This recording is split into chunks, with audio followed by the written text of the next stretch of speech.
My name is Mike Chamberlin. I am the co-founder of Openfield. We're in San Francisco. We're an advisory for agencies, marketing agencies of all types. And we kind of help agencies grow and scale and evolve, especially kind of like to meet the moment in the market. We do quarterly surveys and we talk to founders and owners and operators of agencies all the time. And one thing has come up a lot the last 4 months from the start of this year is there are more people more interested in transition moments like exits and succession planning and evolving their service model. We've had multiple conversations about that. And we thought it would be a really great idea to get together with an expert in mergers and acquisition and exit and transition moments, Simon Phipps. He's worked at agencies like IDEO and 21st Century Brands and a number of other independent shops. And he's been part of a bunch of mergers and acquisitions over the years. And we thought we'd bring his expertise, talk about this. It seems to be a bit of a moment right now. Maybe it's economically driven with tariffs and inflation and all that stuff. But certainly people are really interested in the topic. So really psyched to have you, Simon. Thanks for the time. Thanks, Mike. Yeah, lovely to be here. So a little bit about me. I have about over 20 years experience now building and scaling creative organizations. Spent a decade at IDEO, where I helped take the business through a significant global expansion and management buyout, as well as build out IDEO's offices across the globe. And then I spent 4 years as COO of West, which was a new kind of hybrid venture creative services model. Did a bunch of equity deals, learned a lot about venture capital, as well as made some mistakes, which I'm learning from still today. And in 2016, I started my own practice working as a advisor and mentor to founders and leaders of creative businesses, helping navigate business challenges from starting their business all the way through to if they wanted to go through a transition. And highlights from that, I was part of the team that raised capital from Melinda French Gates' Pivotal Ventures to launch the holding co. And recently led the sell side negotiations for 21st Century Brand when we sold the business to Common Interest Group. And what I've noticed is the vast majority of challenges that founders come to me with are related to some kind of transition, whether that's, they want to sell the business or they want to restructure it or they want to, do some succession planning. And, whatever situation that's in, one thing that always rings true is that there's things that you should do in all those circumstances to make yourself attractive. Whether that's to a buyer or whether that's to a management team who's taking over, or whether that's just to get yourself in a good state to grow your business and to operate a healthy business. Terrific. We talk about this a lot, and you and I have had a number of conversations about this, about the idea of valuation. So whether you're actually selling or not, always be thinking about increasing your valuation, and the idea that there's some probably key levers there that unlock that valuation. And it's just a matter of course, a matter of everyday business thinking about that. Talk a little bit about that, just so we can help this audience understand how you think about it. Yeah, absolutely. And it's often really hard when you're in the day-to-day of running a business and doing all the things you need to keep the lights on or to think about these. But there are definitely some things which are really, really true across any of the transitions that you might want to make. One is business trajectory, owner dependency. Do you have recurring revenues or your project-based shop? Operational clarity, your cultural strength, your leadership depth, and more and more, obviously, over the last 2 years, what's happened is your AI strategy. All those things are things that you should have a handle on and have a perspective on, especially if you're going to talk to other people about valuing your business and what that might mean for them. Yeah, awesome. Okay, you mentioned in there business trajectory. And I'm assuming that's shorthand for how your financial situation is, and I get caught up in that all the time, which is when there's an agency that wants to have an exit, and they're like, "Whoa, we want to we want to get valued. We need 3 years of positive revenue growth or margin progress or whatever it is." Is that how you kind of categorize it, or is it? Yeah, it's a kind of it's one thing, it's a proof point that you've got a business that's able to grow. So what have you done historically, and also it's your vision. What do you see in the future? Do you know where you fit in the marketplace? Yeah. Do you know all those types of things effectively? Yeah, it's funny you bring up vision, and I threw a slide on here because I knew how important vision was.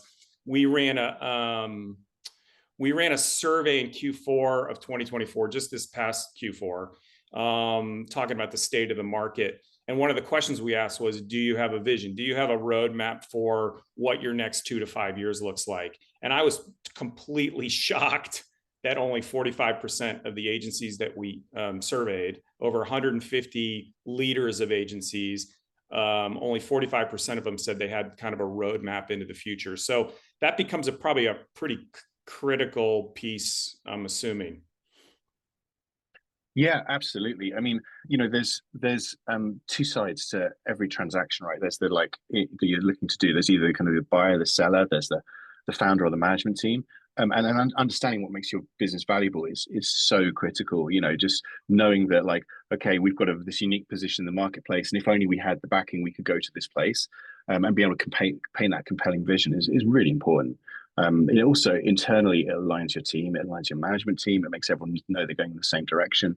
And it also kind of challenges you a bit to think about okay, well, I've been running my business like this, and maybe it's not going as well as it was. Maybe I need a different vision. Maybe I need a different place for us to go. Yeah, yeah. One of the things we did is when we sent out the invite for this, Simon, we had a number of folks that were like, "Oh, I'm really interested in this specific question." There's a question about the founders that came up. I wonder if Nate, you could pull that up real quick. That'd be great to see that. So let's just get to the. Yep. Great. So this is it. As a founder, I still find myself involved in almost every decision in client relationship. How do you start building a leadership team and structure that doesn't revolve around you without losing the culture or quality? I mean, I see this all the time. And I find that agencies, and I'm eager to hear how you feel about this, but I find agencies who are very founder dominant really have a struggle scaling, getting above a certain revenue threshold. I'm assuming it has implications for when there is some sort of transition moment. Yeah, absolutely. I mean, it is the most common thing that you see in anyone looking to transition their business, right? It's like how do you get out of the day to day? How do you make sure a lot of the time the founders are responsible for all the new business that's happening. They've got all the relationships, they've got all the all the know-how, and they haven't they've been spent so much summer in their business, they haven't necessarily put in place a succession plan. And so, when you're looking at from someone's looking at it from an acquisition perspective, that will affect the valuation. I mean, it also affects your outcome, like how long you will need to stay involved in the business beyond a transaction in order for them to feel comfortable that there's enough value there for you to be able to walk away without you torpedoing the business. And it's quite a hard thing to solve for, right? It's something that takes time. It's not impossible. You need to find it's a talent question. You need to find talent that you feel like can do the work that in line with the values and the expectations that you've set and the client reputation that you have. You need to build systems around your new business engine so it's not purely dependent on you. And you need to take it gradually. You need to build trust with that team over time so that you can, at the right moment, step back, first of all, and then potentially step away. And that takes time. I'm thinking that the trust thing is a really big deal.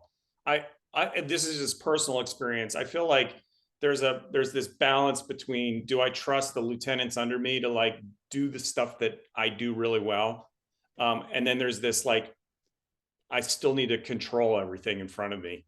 Giving up that control I find is a really hard thing for founders, especially if they've been at it for 8, 10, 12 years, right? Where they're just every day is a grind. Yeah, and the other hard thing that happens is that when people look at, I need to hire someone in to, effectively run my business for me. That's a really, really difficult hire to make.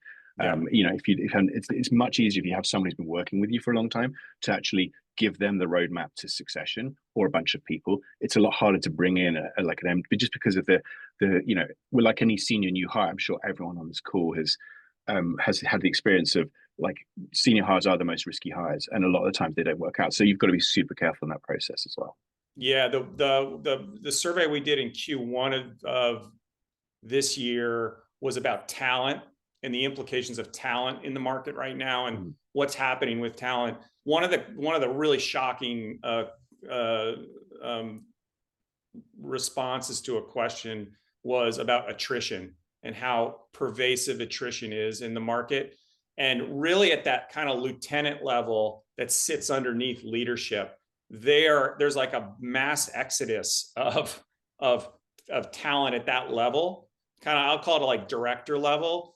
And that's putting a ton of pressure on leaders to do more or roll their sleeves up and do things that they might have offloaded to that person. And it's also putting a lot of pressure on the junior people who might not have the reps to like do that work, to do that new business deck that's due on Friday or whatever it is.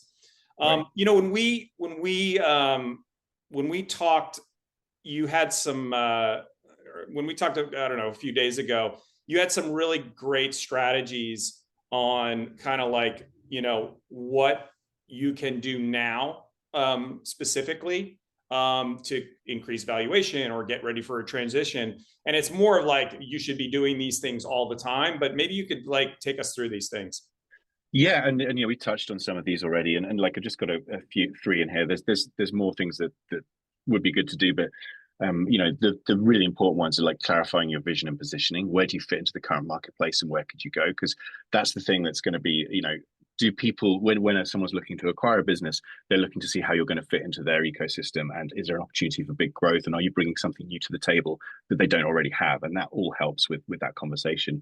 And similarly, if you're doing that to inspire your management team, it's a really good exercise to do. If you want to find the right person to come and succeed you, you need to have this in place. So it's all very important from that perspective. On the where do you fit in the current marketplace piece?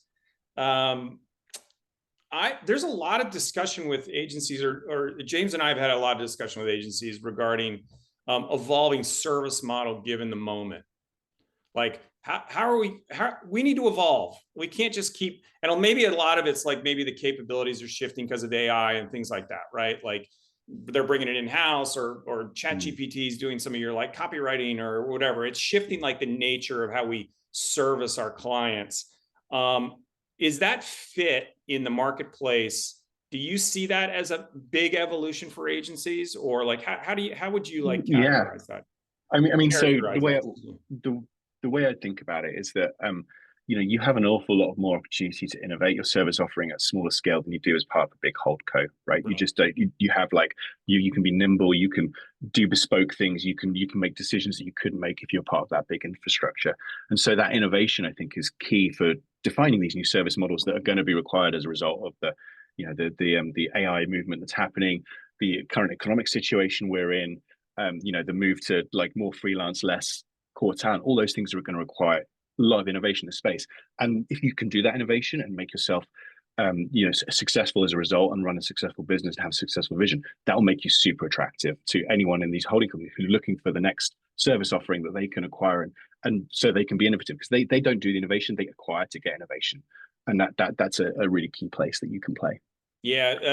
Just a quick little add on to that is that I find these like two camps, right? There's this one camp that's like taking a defensive mode right now, and like covering their bases, and like, oh, how it's all going to shake out.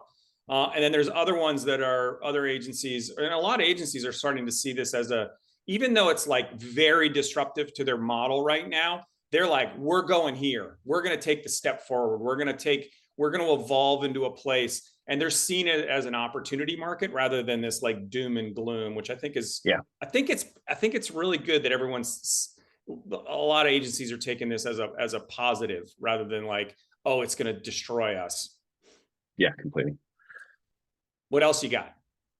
So the second one is succession planning. We talked about this. How might you start to shift founder-dependent functions to others? How do you begin that process of delegation?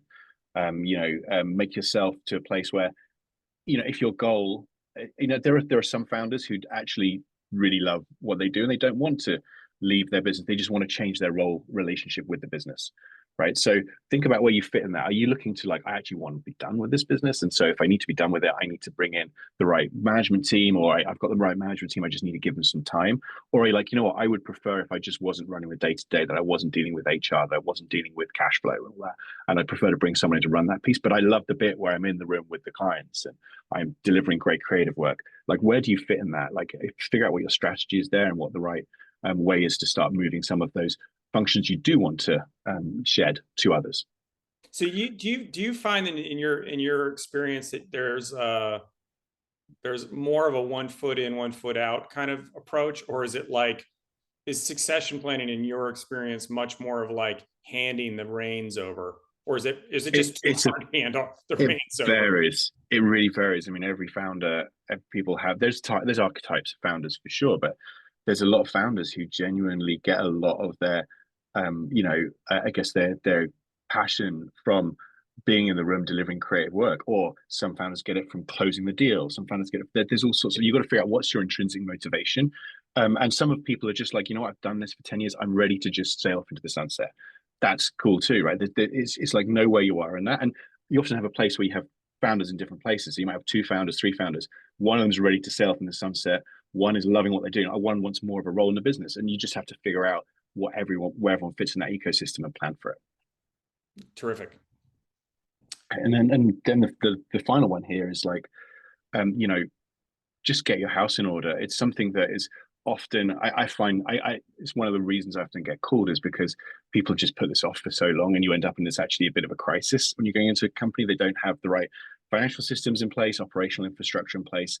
And that makes it really hard. If someone was to turn up tomorrow and go, hey, I'm interested in your business, and you don't have this stuff in place, it's going to be really hard. It could be a deal killer straight away. If you start going into due diligence, you start like taking a close look at the books, it can be really, really challenging. So just, begin that process, make sure you've got a great, like, you want to call it operating system for your business. So you've got really good back office support through bookkeeping, accounting, through HR consultant that you can use and bring in if you've got some situations, good legal counsel, and internally make sure that you've got your processes laid out, that you understand how things happen, that you can articulate to other people. Because again, that also helps a bit with succession planning too.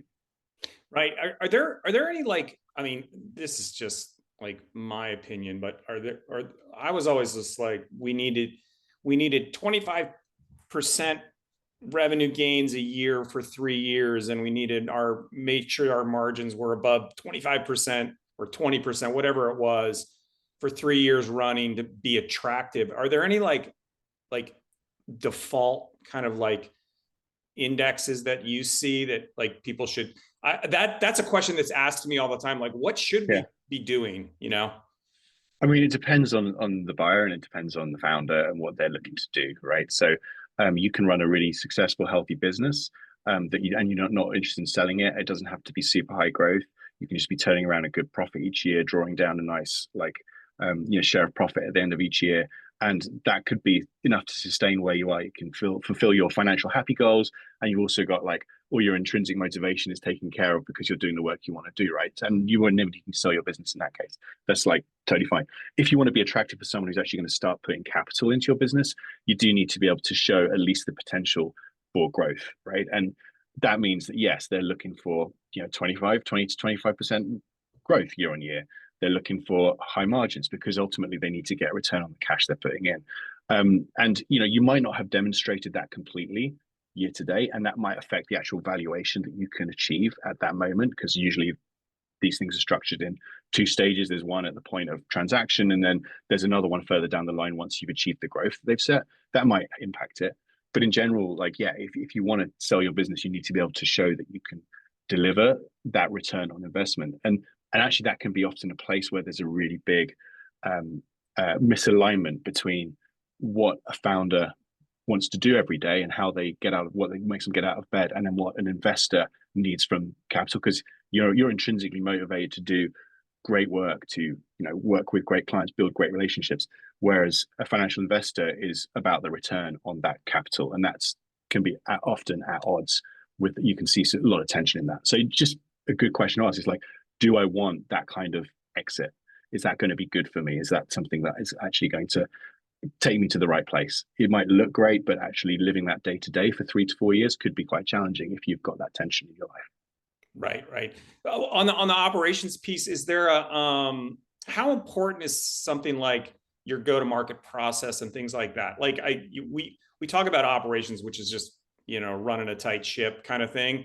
Is that, does that sit high on a criteria list for a buyer potentially? Yeah, yeah. I mean, like if you're looking across, like, how is this business going to continue to get new business in a world where we can generate enough, like, demand for it? How is that going to go flow through the system? Is it well built to be able to scale slightly?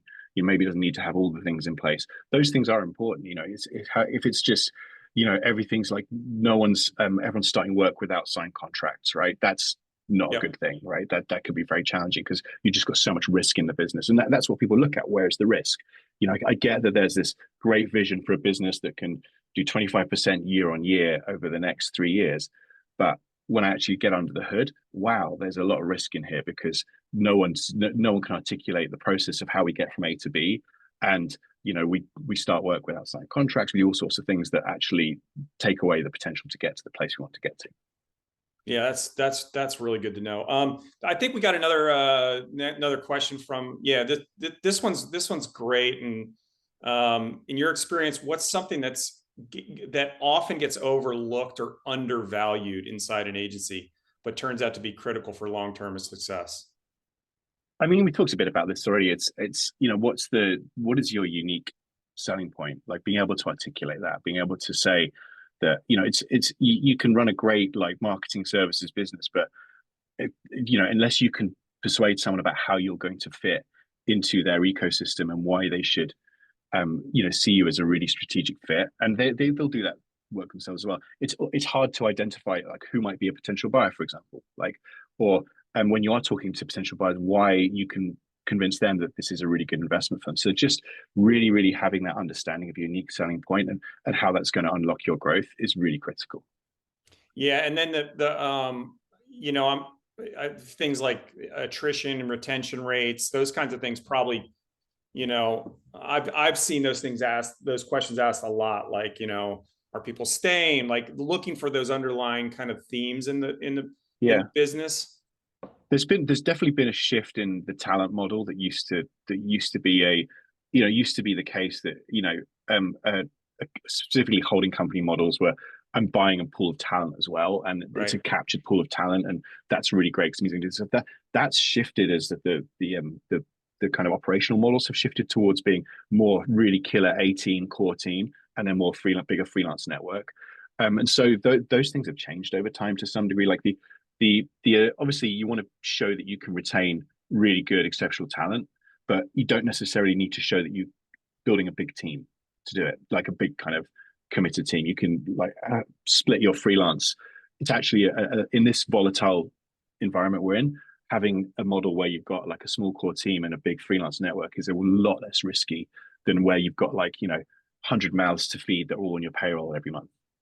Yeah, that like freelance versus kind of FTE question, and the balance is really a hot topic right now. I mean, people are talking about it a lot. Obviously there's economic benefits to having a lot of freelancers, and that's probably super attractive because it's not a huge hit to your bottom line. But it also, do you get the same quality work over and over again by using these Yeah, random folks here and there?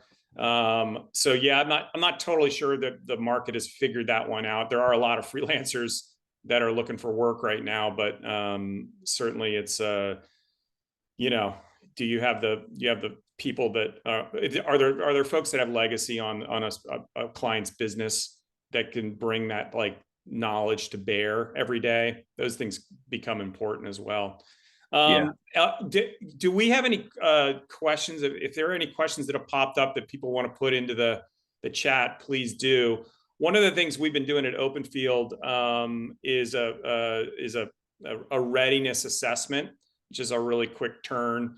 Like we essentially survey the founders and leaders of agencies, and we get a score on, and a lot of the things you've been talking about. We give them a score on vision, their business health or their financial health, operational maturity, market positioning, and then talent and leadership. I'm assuming that when they get that score and then there's a set of recommendations. When we've done this, the thing that comes back more and more that people have questions on are market positioning, which is just like, how are we positioning ourselves in the market? And it's almost less about differentiation now and way more about like the things we used to do that we were known for kind of like have been taken out of our model, and we're trying to figure out how to evolve. I'm assuming you're seeing that a lot, just like everyone's kind of scrambling around, and it's probably AI related. Yeah, I think definitely a lot of it is to do. I think no one's yet landed on where the AI is going to take us. I mean, I certainly know that a lot of content creation, content writing agencies have had a lot of their lunch eaten by, even though they could probably do better quality work for sure than a lot of AI. There's a lot of the kind of day-to-day stuff that people are relying on AI for now, and that's challenging, and it's starting to eat away at a lot of places. Like, I've heard of CMOs who have told brand strategy companies, it's all right, I asked Chat GPT, I don't need you anymore. And you look at that and go, wow, that's really terrifying. So I think that there's definitely we're going to see an evolution of what service models need to be and how those companies position themselves. But fundamentally, I think if you're working with the right people, that humans will triumph, and we've just got to be very smart at showing how we leverage AI, how it's part of our ecosystem, but ultimately why we are still great using that as a tool, and why you still need humans to front it. Yeah, that's awesome. There is a question in here. Is $7 to $8 million annually with 20% margins the right target for acquisition health? I mean, it's in the zone. It depends on who the acquirer is and what they want from it. You can see, I've definitely seen businesses smaller than that get acquired. I mean, the financial metrics, the margin metrics, definitely in a healthy zone. Something that would be, look, you would, if you could see the vision, go like, this will fit into the ecosystem I'm creating as whether a private equity or holding company, and this is the revenues we're doing each year, and this is the margins we're able to sustain. I would take a look. I think that's without knowing too much more about the business, that's not a no for sure. Yeah, that's I agree. There's a lot of other factors, obviously, like you've said before, but like that feels pretty healthy. And again, like what kind of agency is it, and like what kind of clients? I mean, one thing I know we got a couple minutes here, but I find that a lot of potential buyers are very interested in client lists too. Like, do they have access to Fortune 100 clients or tech platforms or things like that? It's like, oh, that fits into my larger portfolio. Yeah. That client, I would love to have access to. Yeah, absolutely. Like the Trojan horse thing, right? Like, can I acquire my Trojan horse to get me into a big multinational I've been struggling to, who I know I can sell other services to? The client list can be like super compelling as a, depending on the level that you're operating at, obviously, like, you need to make the most of that. You need to have pretty senior access within those clients, because otherwise it's very hard to work your way up the chain and to convince them to do other things. But it is definitely something that can really add to valuation. Yeah, it's great. Okay, so thank you. Okay, let me put up. Let's do this. So this is my email, my phone number. You guys take a screenshot, and this is Simon's email and phone number. We'd love to hear from you. We'd love to continue the conversation. At Openfield, we have this like readiness assessment. Are you ready to exit or transition or succeed or have a succession plan? Give us a ring. We'd love to talk to you about this and continue the conversation. There's a lot more stuff we kind of left on the cutting room floor. This is only a half hour, but Simon, I really appreciate your time. It's been super interesting, and thanks for setting aside time to spend time with us. Thank you. Thanks for inviting me. And yeah, if anyone has any wants to chat, always happy to talk to people. See if I can help. So give me a call, drop me an email. Thank you. Excellent. Thank you, everybody. We'll talk later.